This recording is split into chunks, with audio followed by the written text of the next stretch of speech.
A Secretaria de Saúde iniciou um novo uso de inteligência artificial para convocar crianças e adolescentes de 10 a 14 anos que estão com esquema de vacinação contra a dengue incompleto.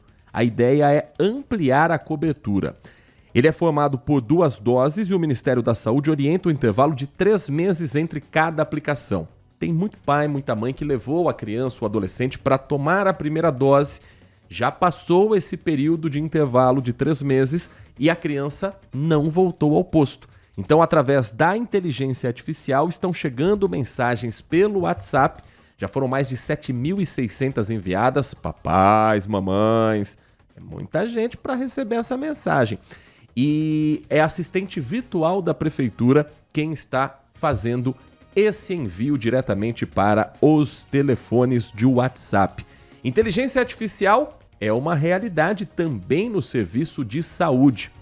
56 pessoas que tiveram pintas suspeitas fotografadas e analisadas por uma ferramenta que utiliza a inteligência artificial estão sendo convocadas neste mês de junho para uma consulta presencial com dermatologistas do Hospital Mário Gatti. Se houver a confirmação de diagnóstico de câncer de pele, que depende de biópsia, esses pacientes seguirão para o tratamento. Esse é um projeto piloto que foi realizado em fevereiro deste ano, noticiado aqui no Manhã Bandeirantes, na apresentação naquele período do jornalista Edson Souza, em um trabalho realizado pelo Grupo Sonhe, parceiro da Prefeitura de Campinas. E para a gente entender um pouco mais sobre como foi realizado esse trabalho, o balanço de quantas foram as chamadas pintas suspeitas, e a gente entender um pouco mais desse assunto também, o nosso convidado é o médico oncologista do Grupo Sonhe, Dr. Vinícius Conceição. Dr. Vinícius, muito bom dia, é um prazer ouvi-lo aqui no nosso Manhã Bandeirantes. Bom dia, Heitor, a você e aos ouvintes, e o prazer é todo meu, e obrigado pelo espaço para a gente falar de um assunto tão importante. 56 o número de pessoas que foram chamadas a uma consulta presencial, mas o número de pintas suspeitas analisadas, de pacientes que passaram por esse procedimento é ainda maior, né, doutor? Essas pessoas elas foram pré-selecionadas justamente por terem uma exposição solar mais crônica, por fazerem atividades físicas ao ar livre, estão consideradas de um risco um pouco maior para desenvolverem câncer de pele. Essa seleção ela aconteceu pelos instrutores da Secretaria de Esportes aqui da cidade de Campinas. Esses instrutores eles foram previamente treinados lá atrás, num segundo momento dessa campanha, que se iniciou em dezembro, com a campanha do Dezembro Laranja, que fala sobre câncer de pele. E nós selecionamos 173 pessoas. Dessas pessoas, um total de quase 330 pintas avaliadas como suspeitas pelos instrutores, e essas pintas passaram por essa avaliação por inteligência artificial, que nada mais é do que um aparelho acoplado ao celular que fotografa essas pintas e emite um laudo, a depender da característica dessas pintas, dizendo se essas pintas têm características suspeitas para melanoma ou para carcinomas, que são os tumores de pele mais importantes. Claro que nem todas essas pintas consideradas suspeitas, elas realmente vão ser câncer de pele, mas o importante é justamente agora essas pessoas passarem por essa avaliação presencial pelo dermatologista e fazerem a biópsia, que realmente a biópsia é o exame que vai dar o diagnóstico e confirmando, esses pacientes vão seguir para o tratamento. O número é alto ou está considerado dentro da média de diagnósticos no Brasil? A gente tem um número que a gente pode considerar até alto, se a gente for olhar que dessas, né, de total de mais de 300 pintas, 16% dessas pintas, elas foram consideradas suspeitas para melanoma. Melanoma é de todos os cânceres de pele, é o menos frequente, ele representa 4% de todos os cânceres de pele, mas é de todos o mais agressivo e por isso que a gente se importa mais, mas ele é 4% do total, e aqui a inteligência artificial ela caracterizou do total de pintas, 16% delas como suspeita para melanoma e 13% suspeitas para carcinoma. Então a gente até teve uma suspeita maior para melanoma do que para os carcinomas, o que geralmente não é o que a gente vê na realidade, o melanoma ele é menos frequente, mas justamente agora a gente precisa confirmar com biópsia. A gente teve o acompanhamento dessas fases com análise de inteligência artificial de 2 dermatologistas que são parceiros do grupo, o Dr. Gabriel Pérez e o Dr. Antônio Neto. mas agora esses pacientes vão passar pelo Mário Gatti para realmente seguir com o tratamento caso tenha o diagnóstico. Não adianta a gente fazer uma campanha que se propõe fazer levantar a suspeita se a gente não puder dar ao paciente ou aquelas pessoas com suspeita a oportunidade de confirmarem e, caso confirmem, a oportunidade de tratar, uma vez que a chance de cura desses cânceres de pele é muito alta quando o diagnóstico ele é feito precocemente. E o objetivo é avaliar o quanto que esse aparelho de inteligência artificial ele é assertivo, até para que isso eventualmente possa se tornar depois mais amplo, já que basicamente é um celular que vai tirar foto das pintas dos pacientes, então isso não precisa ser feito necessariamente por um médico, um leigo, tendo esse aparelho ao seu celular, ele consegue fazer isso, emitir um laudo e, a depender desse laudo, encaminhar esse paciente para um serviço de referência. Nath Luquezzi, doutor Vinícius Conceição, médico oncologista clínico e sócio do Grupo Sonhe, nosso convidado na edição de hoje do Manhã Bandeirantes. Bom dia, doutor. E quais que são esses próximos passos, o tratamento? Você disse que a chance de cura é alta. Queria saber um pouquinho, existe casos de químio, radioterapia? A grande maioria dos cânceres de pele, mesmo o melanoma, então, os 3 tipos mais comuns é o carcinoma basocelular, o carcinoma epidermoide e depois o melanoma. O tratamento inicial, sempre que possível, é a cirurgia. A cirurgia ela vai dar conta de curar 80% a 90% desses pacientes quando o diagnóstico foi feito no início. Eventualmente, se o paciente não pode ir para a cirurgia, ou porque a idade é muito avançada, ou porque a lesão é muito grande e a cirurgia vai ser muito mutilante, aí a radioterapia é uma opção para esses pacientes. E naquele cenário em que a doença já se espalhou, né, já deu as chamadas metástases, que é quando foram para outros órgãos fora da pele, aí o tratamento com imunoterapia e quimioterapia pode ser utilizado. A imunoterapia ela vem revolucionando o tratamento oncológico nos últimos 10 anos, especialmente para câncer de pele.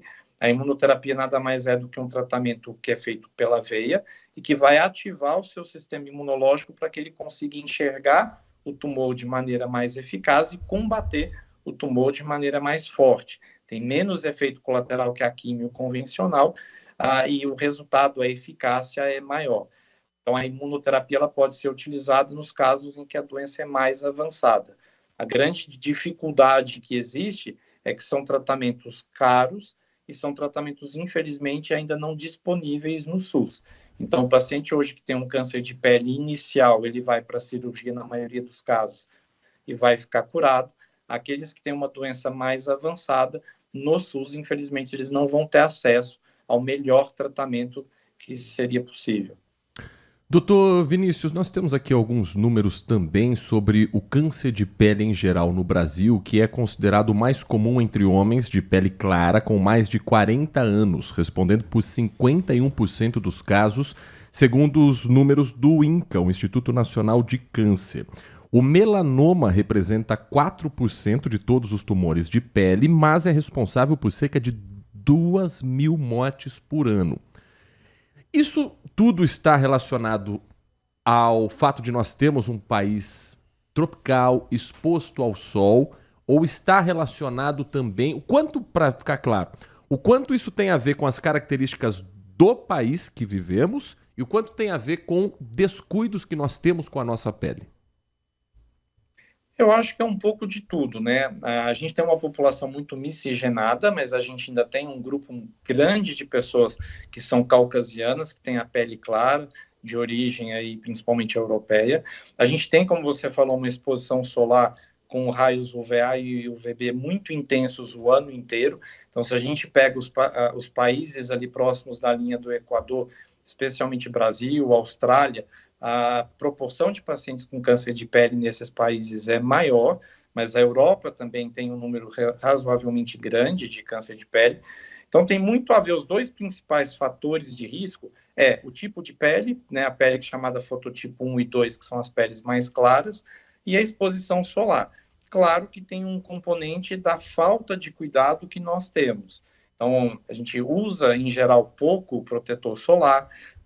Por estarmos num país muito quente, a gente usa e abusa mais de roupas que também deixam a pele mais exposta, então shorts, camisas curtas, a gente não tem tanto hábito de usar boné ou chapéus, então isso mantém uma exposição maior, e mesmo quando a gente usa o protetor solar, a gente usa muito de maneira errada. As pessoas elas têm a noção de que o protetor solar é para ser utilizado só nos dias muito quentes, para ser usado quando vai na piscina ou quando vai para a praia, e a gente se esquece que o protetor solar ele tem que ser passado todos os dias. A gente está vendo agora aí a previsão do tempo para os próximos dias, uma previsão com temperaturas mais baixas, mas a gente continua tendo o sol aparecendo, a gente continua tendo raios UVA e UVB chegando até a gente mesmo nos dias nublados. E o protetor solar, mesmo que você use um fator de proteção muito alto, ele não te protege mais do que 3 horas. Então, passar o protetor de manhã e achar que você está protegido o dia inteiro é um erro muito comum. A gente precisa repassar o protetor a cada 2 ou 3 horas, mesmo que a gente esteja falando de um fator de proteção 80, 100, que é um fator alto. Às vezes é melhor usar um fator de proteção um pouco menor, 30, 50, e repassar a cada 3 horas, do que passar só de manhã e achar que está protegido o dia inteiro. Então tem um pouco de combinação de tudo isso, né? A pele, a exposição solar intensa e o erro nosso de não usar ou usar de maneira errada os dispositivos protetores que a gente tem, que é especialmente protetor solar e roupas adequadas. Doutor, no caso das pintas, existe algum sinal de alerta que a gente tem que ter atenção? Existe alguma dica que a gente consegue observar em casa para, assim, procurar um especialista? Sempre que a gente tem uma pinta ou tem uma lesão, principalmente que a gente não tinha e percebeu mais recente, a gente deve procurar um dermatologista ou um clínico. Mas tem uma regrinha básica que é muito simples e que qualquer pessoa pode utilizar, que é a regra do ABCDE. O A é de assimetria, então se você pega uma lesão de pele, traça uma linha no meio, cortando ela em 2 partes, se você tem uma parte que é diferente da outra, né, se essa lesão é assimétrica, isso tem que chamar a atenção. O B é de borda, então aquela lesão que não tem aquela borda certinha, redondinha, que as bordas são irregulares, é mais serrilhado, também deve alertar. O C é de cor, geralmente as lesões que têm mais risco de serem tumorais são aquelas que têm tonalidades diferentes dentro da mesma lesão, então áreas mais enegrecidas, áreas mais escuras, áreas mais claras. O D é de diâmetro, então lesões maiores do que 6 milímetros devem chamar a atenção. Eu sempre comparo que 6 milímetros é aquela abertura que tem nos apontadores para a gente colocar o lápis. Então, qualquer lesão maior do que aquela abertura de um apontador deve chamar a atenção. E o E de evolução. Então, se você tem uma pinta que está crescendo, que está mudando de cor, que mudou as características, que ficou mais áspera, que está sangrando, que está coçando muito, ou lesões que até parecem lesões de escoriação ou ulcerações, mas que não cicatrizam em até 4 semanas, essas lesões elas também precisam ser avaliadas por um especialista. Nós conversamos aqui no Manhã Bandeirantes com o Dr. Vinícius Conceição, médico oncologista, clínico e sócio do Grupo Sonhe, falando sobre esse trabalho com o uso de inteligência artificial, identificando lesões suspeitas em 56 pessoas com risco para câncer de pele. Doutor Vinícius, muito obrigado pela sua atenção com o nosso ouvinte. Espaço sempre aberto para falarmos sobre saúde aqui no Manhã Bandeirantes. Bom trabalho para o senhor e para toda a sua equipe. Obrigado, um bom dia, obrigado aí aos seus ouvintes e obrigado pelo espaço. Um bom dia para todos.